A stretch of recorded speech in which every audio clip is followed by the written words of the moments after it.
Alhamdulillah Rabbil Alamin, wassalatu wassalamu ala nabiyyina Muhammadin wa ala alihi wa sahbihi ajma'in, amma ba'du.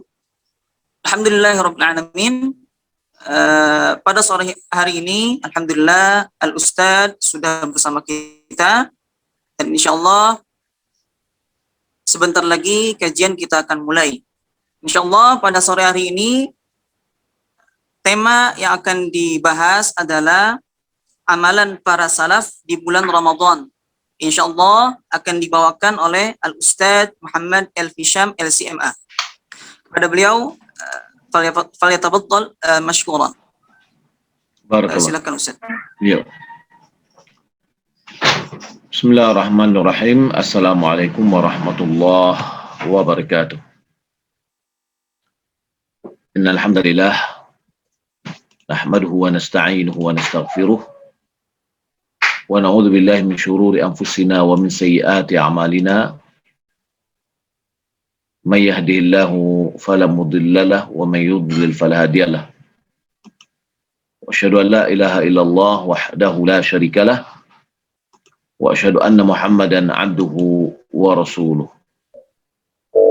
Allahumma shalli wa sallim ala nabiyyina Muhammad wa ala alihi wa sahbihi ajma'in. Amma ba'd. Kaum muslimin dan muslimat lah Allah Subhanahu wa taala.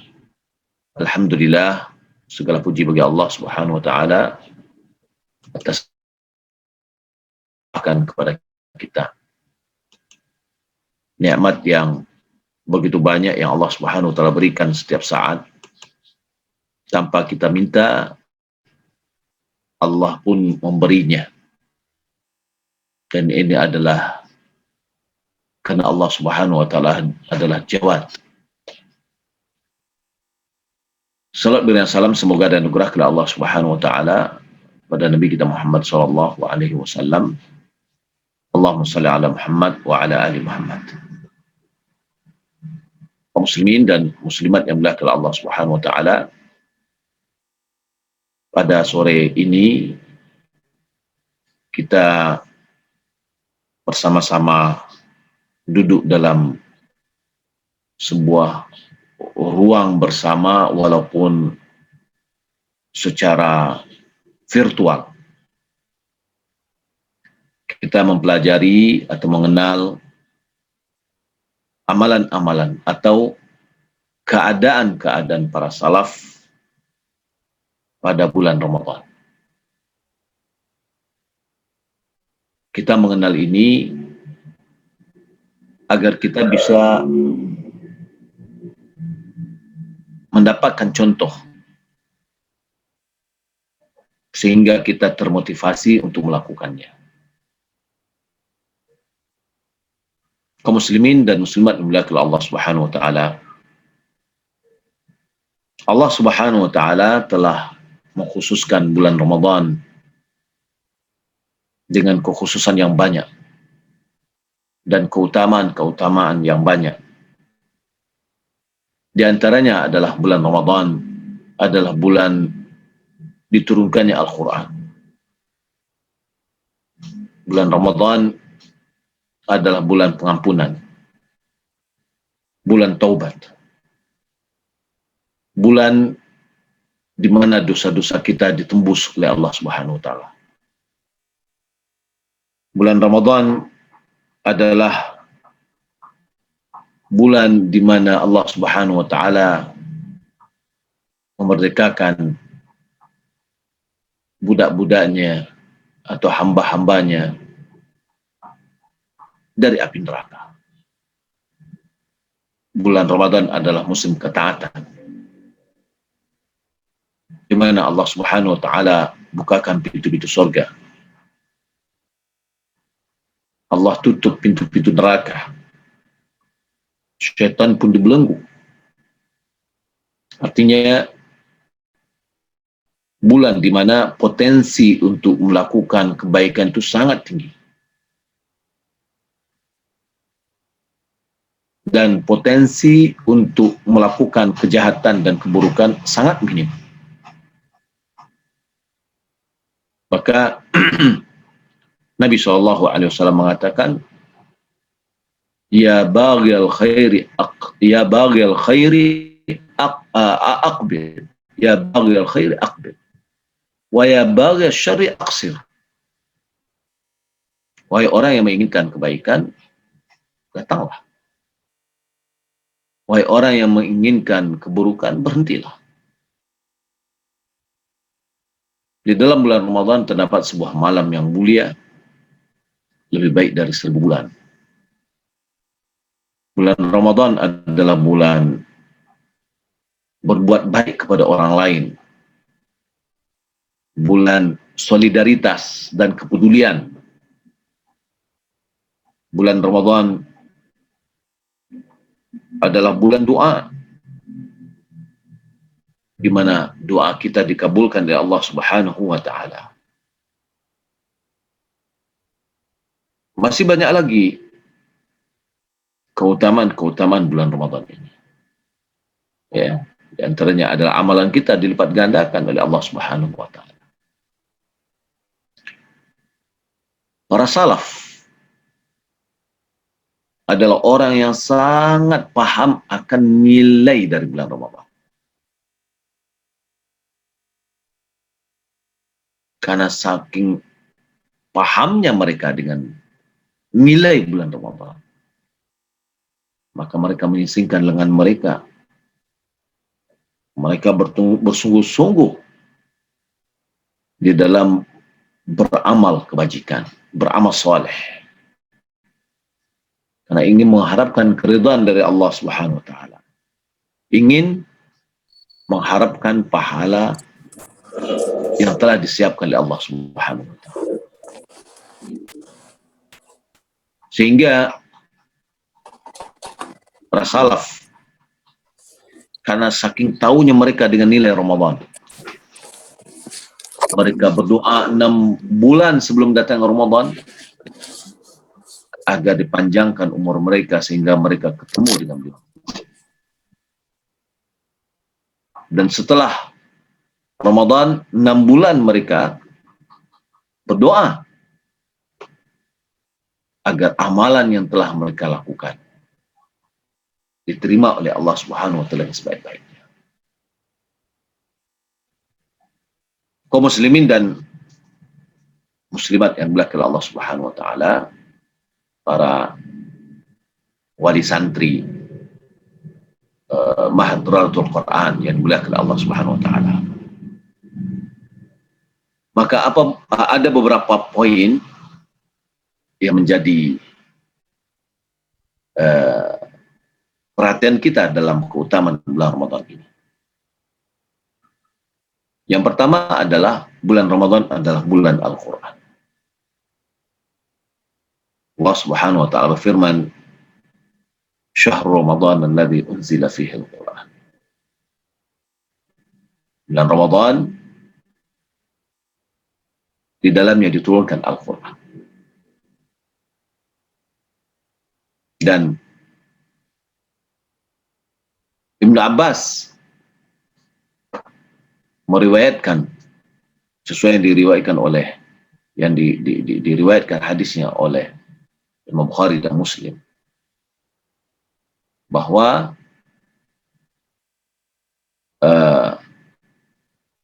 Nabi Shallallahu Alaihi Wasallam setiap malam berjumpa dengan Jibril, melakukan mudarasah. Ya, wa kana yalqahu fi kulli lailatin min Ramadan fayudarisuhu al-Quran. Bahwasanya Nabi SAW berjumpa dengan Jibril setiap malam pada bulan Ramadan. Dan beliau membacakan Al-Quran kepada Jibril. Mudarasah. Membaca Al-Quran. Ibnu Rajab dia mengatakan bahwasanya Fatimah binti Muhammad SAW menjelaskan bahwasanya Nabi SAW memberitahukan kepada Fatimah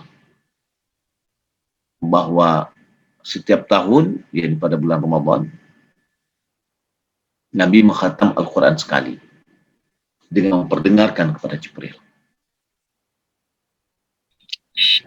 Pada tahun di mana beliau wafat, beliau mengkhatamnya 2 kali. Nah, ini menunjukkan kepada kita bahwa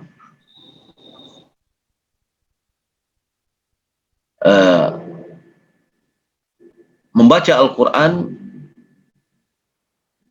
pada bulan Ramadan ini adalah kebiasaan yang dilakukan oleh Rasulullah SAW bersama Jibril. Dilakukan pada malam hari. Maka ulama mengatakan anjuran bagi kita untuk membaca Al-Quran pada malam hari. Kenapa dianjurkan? Karena pada malam hari kita sudah terputus dengan kesibukan dunia. Sehingga sangat memudahkan bagi kita untuk membaca Al-Quran dengan tenang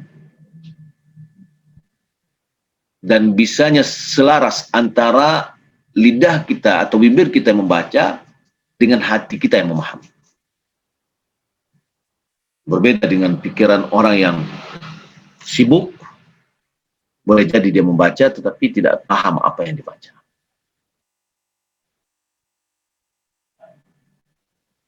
Lalu bagaimana para salaf membaca Al-Quran pada bulan Ramadan? Aswad bin Yazid, dia mengkhatam Al-Quran selama bulan Ramadan 2 malam sekali. Yani setiap 2 malam dia khatam sekali. Di luar Ramadan dia mengkhatam Al-Quran 6 hari sekali. Dalam 6 hari sekali khatam. Pada bulan Ramadan dia tingkatkan. Sehingga peningkatannya itu sampai 3 kali lipat.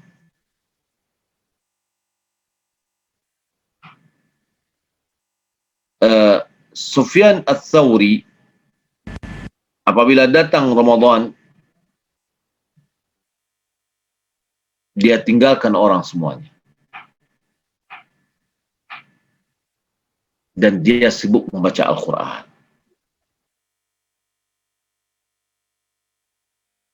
Begitu juga Imam Malik bin Anas. Apabila datang Ramadan, dia menghindar atau lari dari majlis-majlis ilmu. Ya, biasanya dia punya majlis ilmu, muridnya sangat banyak. Pada bulan Ramadan, dia tidak membuat majlis ilmu. Tetapi beliau konsentrasi membaca Al-Quran dari mushaf. Apakah beliau tidak hafal Al-Quran? Tentu, beliau adalah orang yang hafal Al-Quran dari kecil. Lalu kenapa dia membaca Al-Quran dari mushaf? Ulama memberikan ada keutamaannya. Ya, keutamaannya ketika membaca Al-Quran, dia mendapatkan setiap huruf pahala dan matanya juga tertuju kepada Al-Quran.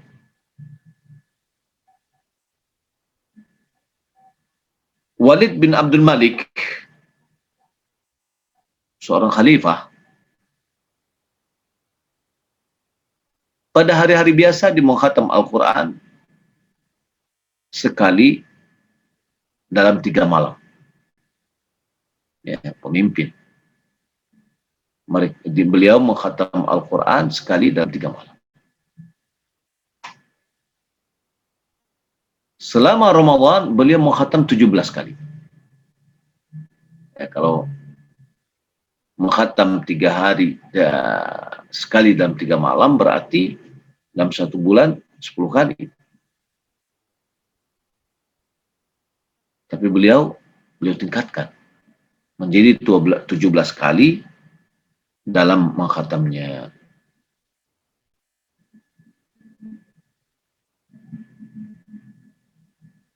Begitu juga dengan Imam Syafi'i yang sangat luar biasa. Imam Syafi'i, dia mengkhatam Al-Quran selama Ramadan 60 kali. Ya, 60 kali. Di luar Ramadan, setiap bulannya dia mengkhatam 30 kali. Subhanallah, kalau seperti ini mungkin beliau tidak berbicara. Ya, kecuali beliau hanya membaca Al-Quran. Waktu-waktu dia hanya semuanya membaca Al-Quran. Ya. Nah, kalau kita lihat dengan zaman kita sekarang ini, kita banyak yang menyibukkan. Ya. Zaman kita sekarang ini fitnahnya besar. Ya, bagian dari fitnah adalah smartphone yang ada sama kita sekarang ini. Memang dia ada sebuah kemudahan, nikmat dari Allah. Kita berkomunikasi. Akan tetapi, dalam waktu yang bersamaan, dia adalah fitnah, ujian. Ketika kita lalai, tidak bisa mempergunakan dengan baik, waktu kita habis. Bapak Ibu yang dimuliakan Allah Subhanahu wa taala. Imam Bukhari pada bulan Ramadan di siangnya beliau membaca setiap hari sekali khatam. Dan setelah salat tarawih beliau membaca Al-Quran setiap 3 malam sekali khatam.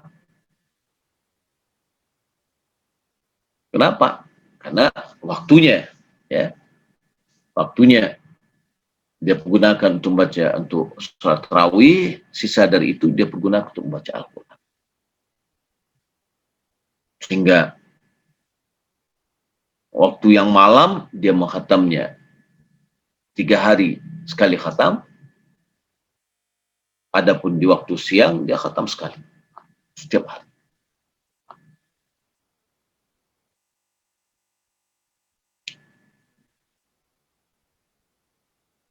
Kaum muslimin dan muslimat yang dimuliakan Allah Subhanahu wa taala. Contoh-contoh yang seperti ini sangat banyak sekali. Ya. Utsman diceritakan bahwasanya dia mengkhatam Al-Quran dalam 1 rakaat. Ya. Ini adalah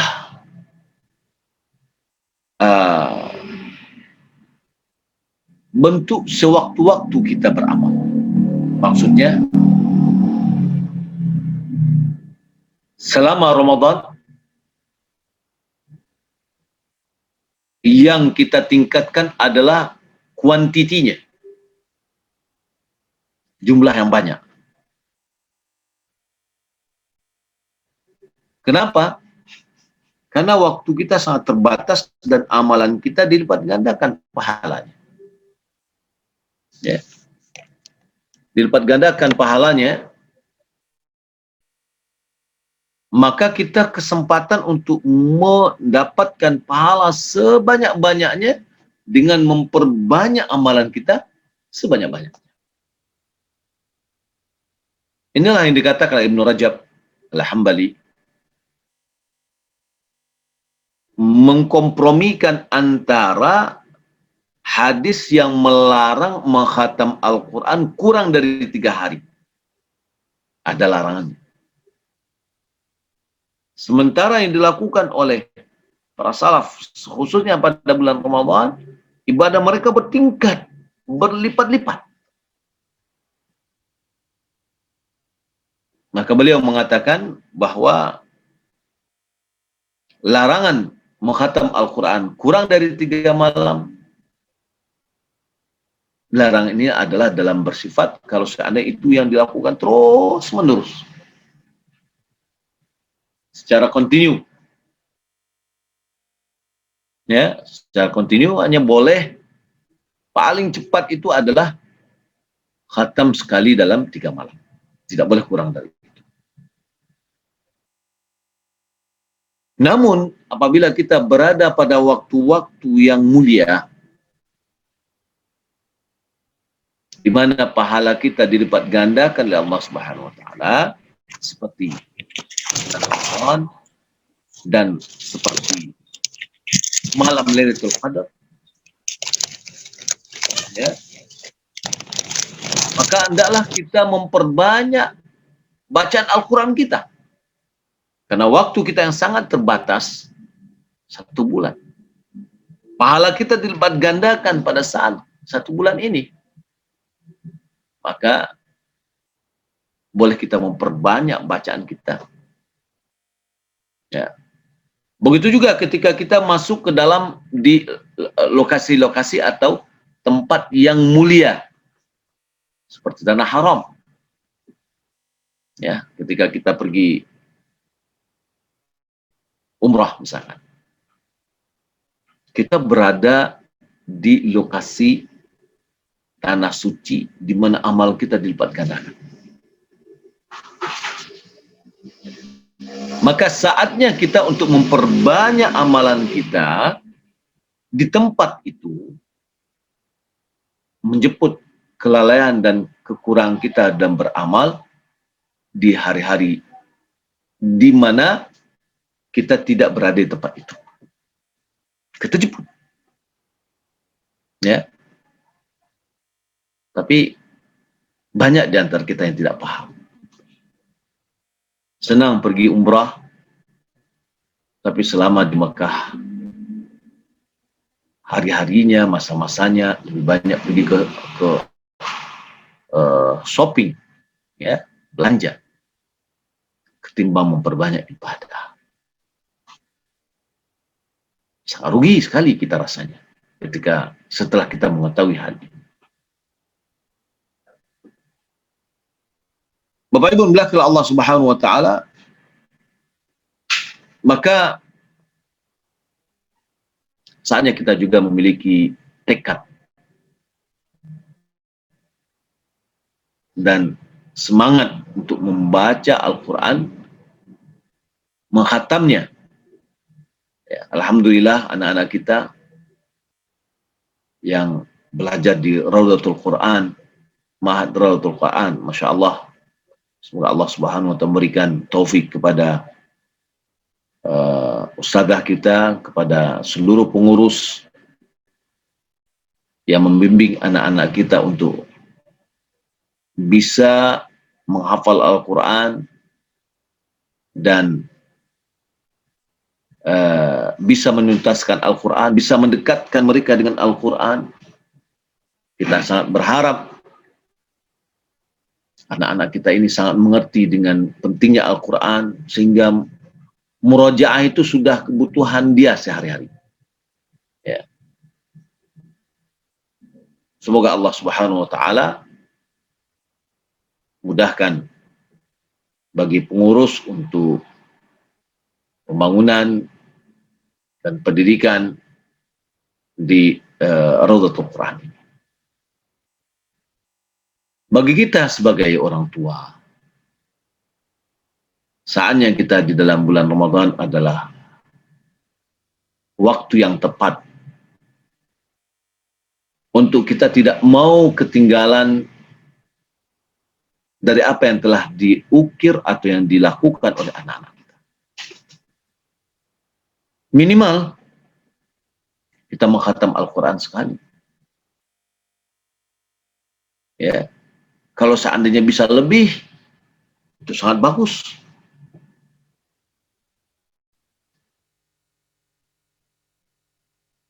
Bagaimana cara kita bisa menghatam Al-Quran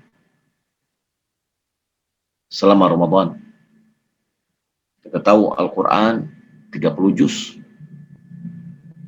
Kalau kita bagi selama 30 hari menjadi satu hari adalah 1 juz. Nah, kita bisa jadi patokan kita adalah sholat 5 waktu. Sholat 5 waktu kita jadikan sebagai patokan membantu kita untuk membaca Al-Quran. Maka 1 juz itu bisa kita bagi dengan 5 waktu.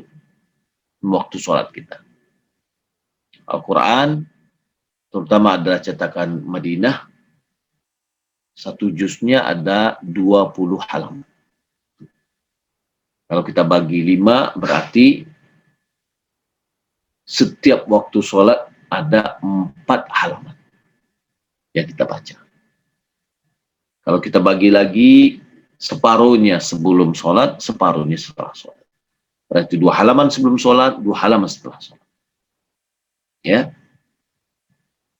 Setiap sholat kita kerjakan itu, maka selesai dia.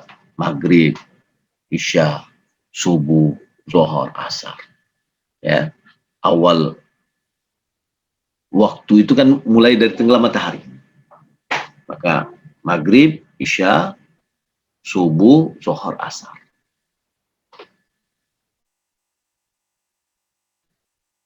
Kalau seandainya ada kesibukan kita yang bersangatan, sehingga tidak mencapai target 1 hari, maka hendaklah kita qadha pada hari berikutnya. Ya, kita jemput kekurangan kita yang kemarin. Maka ini akan bisa menjaga semangat kita. Tapi kalau seandainya sempat beberapa hari kita tidak mengqadhanya, menumpuk, akhirnya terkadang menjadikan kita malas. Ya, wah ini sudah banyak sekali tertinggal. Bapak Ibu belakang Allah Subhanahu wa taala, mulai kita bertekad untuk bisa menghatam Al-Quran selama Ramadan kita ini. Yang kedua, amalan yang bisa kita kerjakan pada bulan Ramadan ini adalah qiyam Ramadan. Rasulullah sallallahu alaihi wasallam bersabda, "Man qama Ramadhana imanan wa ihtisaban, ghufir lahu ma taqaddama min dhanbih." Siapa yang menegakkan Ramadan, qiyam Ramadan, dia mengatakan dia adalah qiyamu Ramadan adalah qiyamul lail Ramadan, yaitu salat tarawih. Siapa yang mengerjakannya didasari iman dan mengharapkan pahala dari Allah Subhanahu wa taala,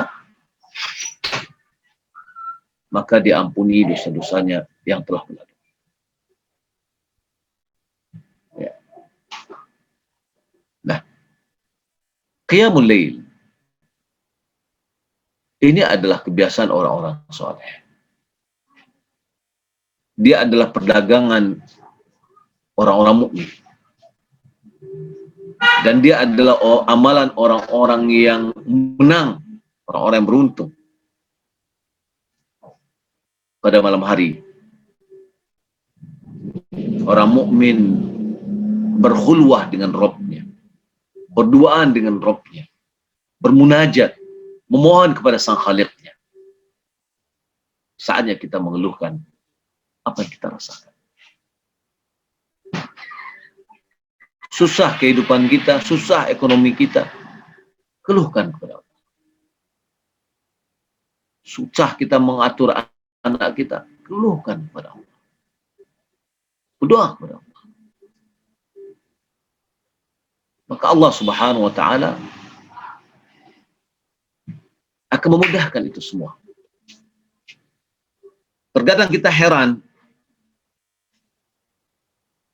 ada orang yang susah hidupnya. Dia menceritakan dan mengeluhkan susah hidupnya kepada manusia. ini adalah sebuah kesalahan yang fatal. Kenapa? Karena dia mengeluhkan apa yang telah Allah Subhanahu wa taala tetapkan pada dirinya kepada manusia yang super lemah, yang tidak berdaya. Dia kadukan ya apa yang telah Allah timpakan kepadanya. Ya, seharusnya dia adalah mengadu kepada Allah yang akan merubah kehidupannya. Maka sholat malam adalah sholat yang sangat dicintai oleh Allah Subhanahu wa taala sebagaimana hadis yang sahih. Afdhalus salati ba'da maktubah salatul lail atau salatu fi jawfil lail. Sebaik-baik solat setelah solat fardu adalah solat pada tengah malam.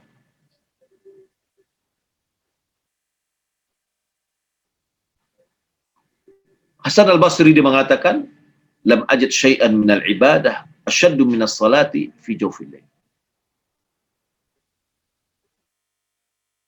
Saya tidak mendapatkan ibadah yang luar biasa ya daripada sholat di tengah malam.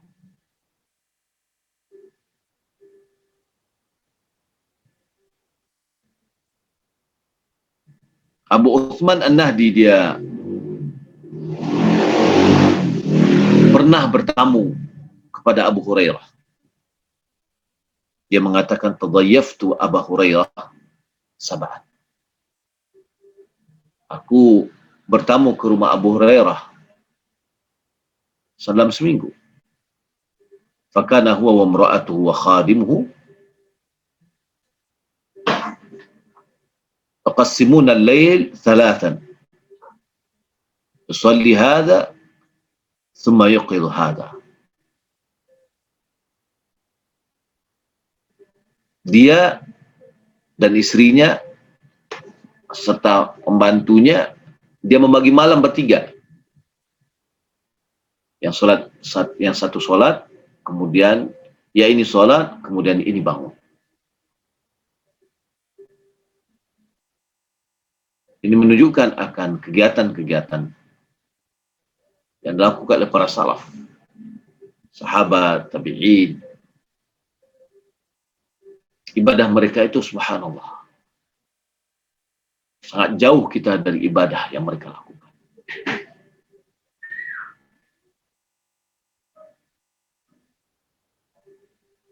Bapak Ibu dimulakan Allah Subhanahu wa taala terkait di dalam solat pada bulan Ramadan.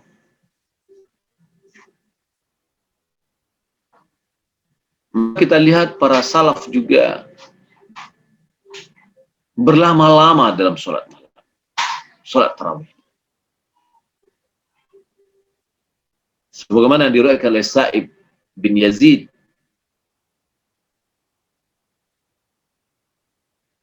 dia mengatakan Umar bin Khattab radhiyallahu ta'ala an memerintahkan Ubay bin Ka'ab dan Tamim Ad-Dari untuk mengimami manusia.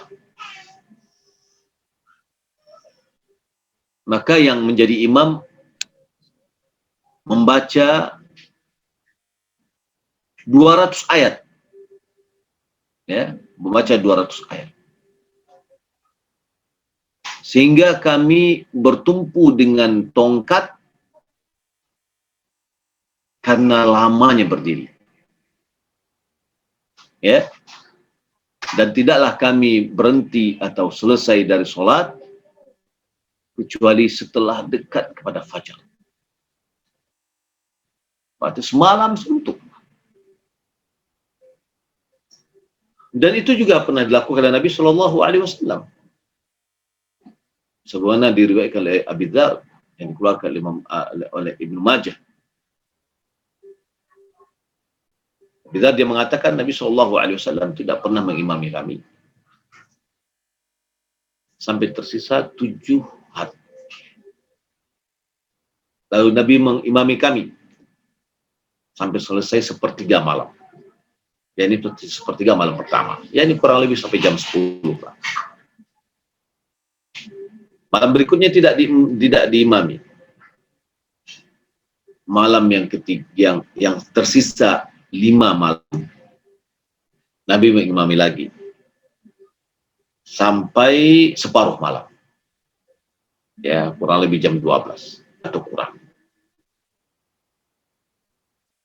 Pada malam berikutnya tidak Nabi imami. Pada malam yang 3 hari tersisa, Nabi mengimami, Nabi bangunkan istrinya, keluarganya, Nabi mengimami. Ya.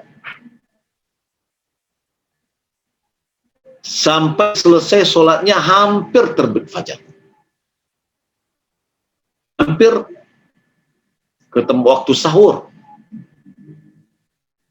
Nah, ini yang dilakukan oleh Nabi dan para sahabat. Pemirsa dimuliakan Allah Subhanahu wa taala, Bapak Ibu dimuliakan Allah Subhanahu wa taala. Ya. Imam Abu Umar bin Khattab juga menyuruh imam-imam untuk membaca apabila dia bacaannya pelan. Ya. Setiap rakaatnya 20 ayat. Ya, 20 ayat setiap rakaat. Kalau sedang bacaannya 25. Kalau bacaannya cepat 30 ayat. Ini menjadi ya acuan ya, sehingga agak lama. Nah, maka oleh karena itu kalau kita lihat ya, para salaf sangat memotivasi dan sangat melakukan sholat itu, sholat malamnya, sholat yang mengharapkan pahala. Inilah kata Nabi SAW. Ya, mungkin ini adalah contoh aplikasi dari man qama ramadhana imanan wa ihtisaban. Siapa menegakkan Ramadan dasarnya keimanan dan mengharapkan pahala, Allahumma taqaddama min dzambi, diampuni dosa. Maka dalam dua bentuk ini, ya, baca Al-Quran, sholat malam kita, ya, pada sholat tarawih, bukan seperti yang ada di kita dengar berita 23 rakaat hanya 7 menit, ya, mana tumaninahnya? Nah, maka kalau begitu, kalau seperti ini sholatnya para salaf, maka ketika kita sholat bersama imam yang bacaannya panjang, jangan mengeluh. Ya, jangan mengeluh. Inilah yang kita harapkan. Nabi SAW mengatakan, "Inna man qama ma'al imami hatta yansarif kutiba lahu qiyamul lail." Orang yang sholat bersama imam sampai imam selesai, maka dituliskan baginya qiyamul lailah. Ya, menegakkan semalam suntuk. Ya, luar biasa. Kemudian yang terakhir dalam pembahasan kita adalah puasa itu sendiri. Bagaimana kita hendak berpuasa? Shoma Ramadhana imanan wa ihtisaban. Ghufira lahu ma taqaddama min dzambi. Siapa yang puasa bulan Ramadan dasari iman dan mengharapkan pahala dari Allah Subhanahu wa taala, diampuni dosa-dosa yang telah berlalu. Yakni yang perlu kita garis bawahi, seperti apa puasa orang yang mengharapkan pahala dari Allah. Ya. Maka kalau kita lihat di antara puasa yang mengharapkan pahala dari Allah adalah puasa yang betul-betul dia jaga puasanya. Umar bin Khattab dia mengatakan, bukalah puasa itu dengan menahan diri dari makan dan minum saja. Akan tetapi dari kebohongan, kebatilan, dari kesia-siaan, dari sumpah. Ya. Mujahid dia menjelaskan kepada kita ada dua hal. Apabila kita bisa menjaga dua hal ini, maka uh, terjagalah puasa kita, itu menjaga diri kita dari meribah dan dari kebohongan. Jabir bin Abdullah dijelaskan, apabila Anda berpuasa, adalah juga pendengaranmu, penglihatanmu, dan lidahmu juga ikut berpuasa dari kebohongan dan dari hal-hal yang haram. Maka karena itu, Bapak Ibu berakhir Allah Subhanahu wa taala, mari kita berusaha untuk beribadah dengan sebaik-baiknya. Kita contoh ibadah puasanya para salaf, sehingga kita bisa menjadikan Ramadan kita ini adalah Ramadan yang istimewa. Kita tingkatkan dengan sebaik-baiknya. Wallahu a'lam.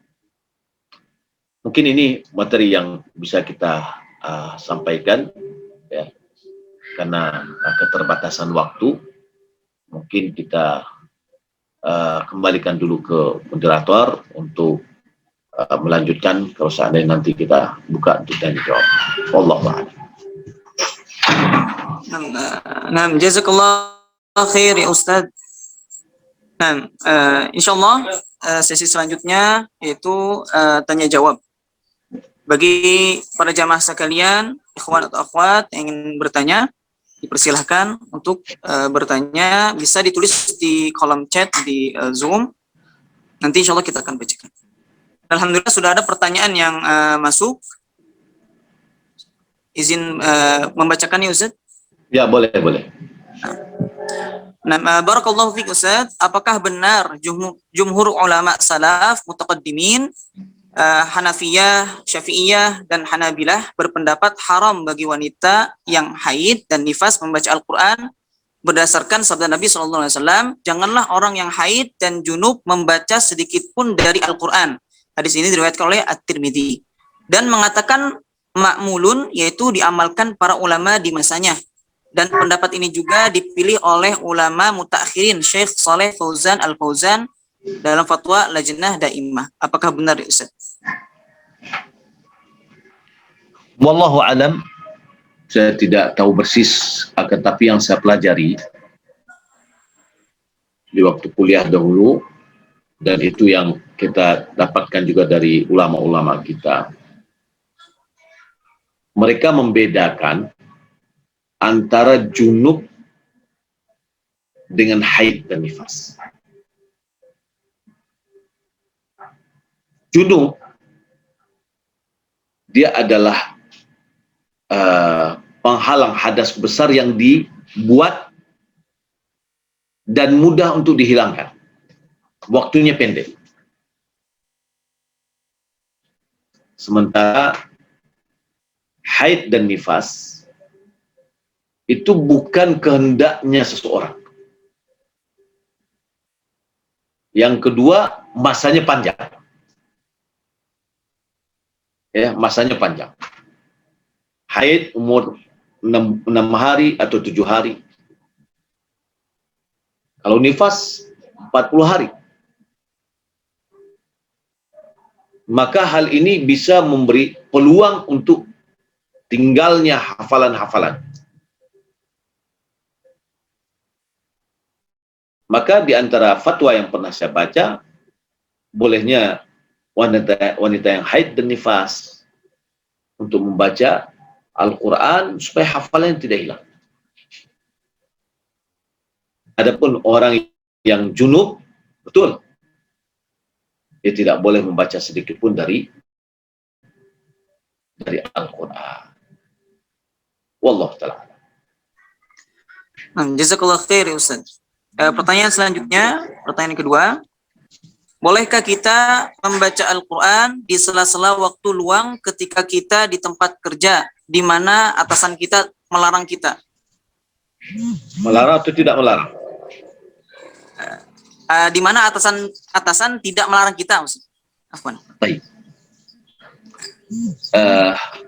Syekh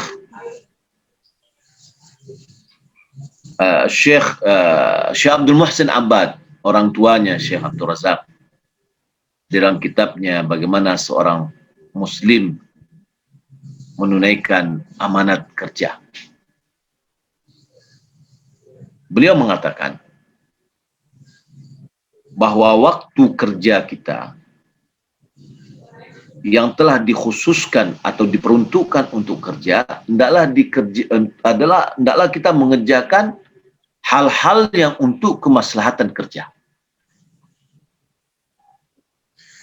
Ya, tidak boleh untuk kemaslahatan pribadi atau kemaslahatan lain yang tidak ada hubungannya dengan kerja. Alasannya apa? Alasannya karena kita sudah menjual waktu kita dengan kompensasinya adalah uang yang kita terima. Ya, 8 jam kalau seandainya 5 hari dalam seminggu. 8 jam itu sudah kita jual hari kita ini untuk kerja kita. Kompensasinya adalah uang yang kita terima setiap bulan. Maka kewajiban kita untuk menunaikan kerja kita ini. Dan waktu kerja tidak menjadi haknya atasan, ya, karena kita sekarang ini bekerja, ya, bekerja di sini adalah kalau apalagi kita di pemerintah, ya, negara yang membayar kita,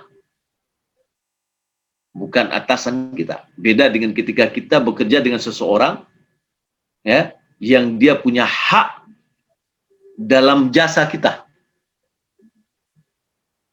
Dengan jasa kita inilah kita mengambil imbalan. Maka boleh kita minta izin kepada dia, kalau dia izinkan. Tapi kalau tidak diizinkan, kita tidak boleh.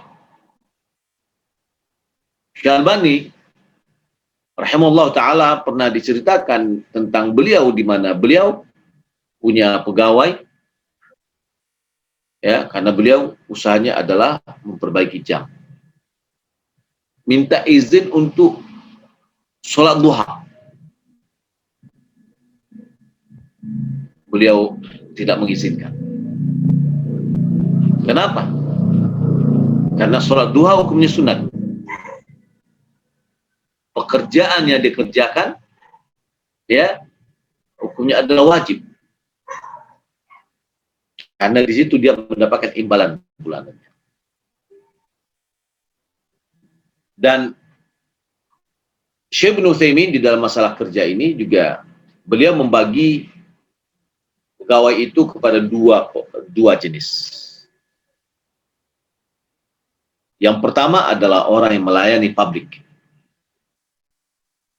ya, orang yang berhadapan terus melayani publik.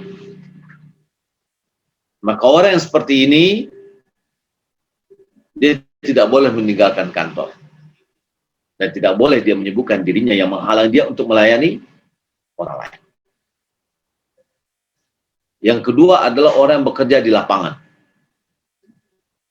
di mana biasanya orang yang bekerja di lapangan itu ditentukan pekerjaan-pekerjaannya. Jika seandainya pekerjaan hari itu sudah selesai,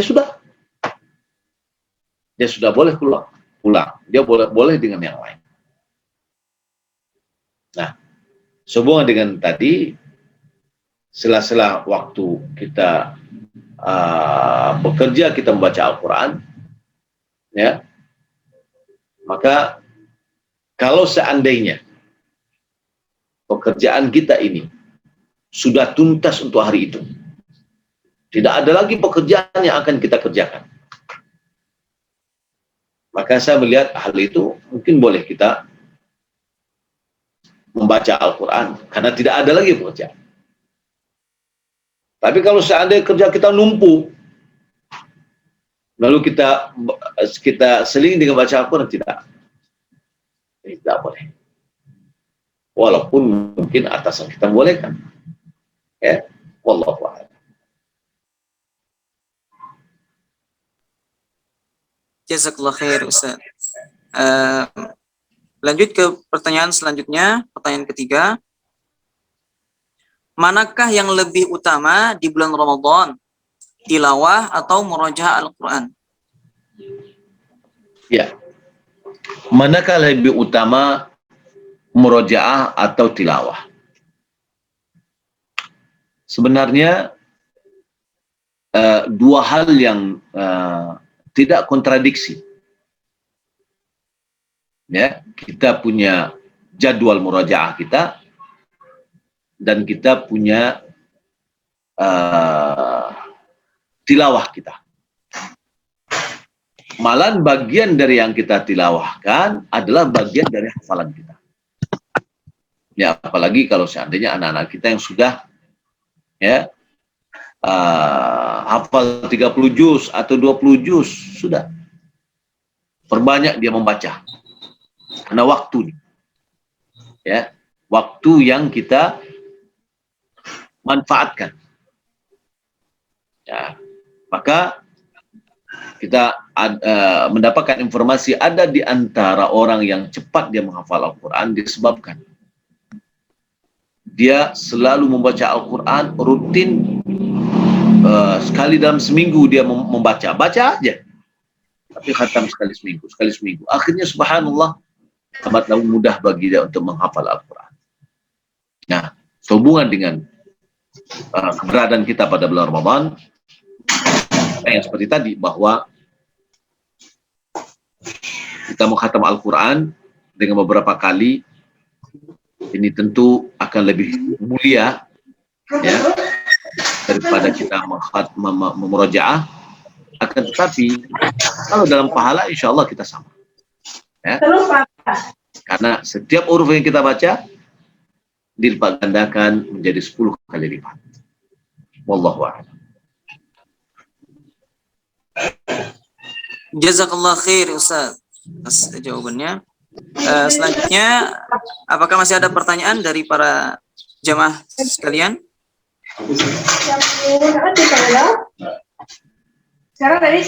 Satu lagi pertanyaan masih bisa.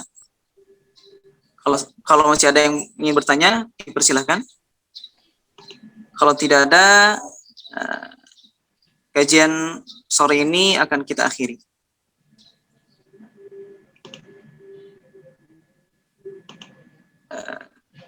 Baik, sepertinya tidak ada Ustaz.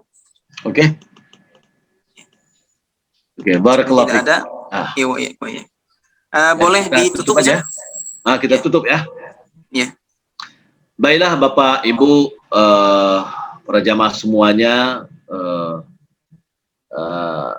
kita memohon kepada Allah Subhanahu wa taala agar Allah Subhanahu wa taala mudahkan bagi kita, bantu kita di dalam beribadah kepada Allah Subhanahu wa taala. Maka selalu hendaknya kita membaca doa ya, Allahumma a'inni ala dzikrika wa syukrika husni ibadatik. Karena tanpa pertolongan dari Allah kita tidak bisa berbuat apa-apa. Maka kita berdoa kepada Allah, Allahumma a'inni, ya Allah bantu aku atas berzikir kepadamu, bantu aku dalam bersyukur kepadamu, bantu aku dengan beribadah yang baik kepadamu. Ya.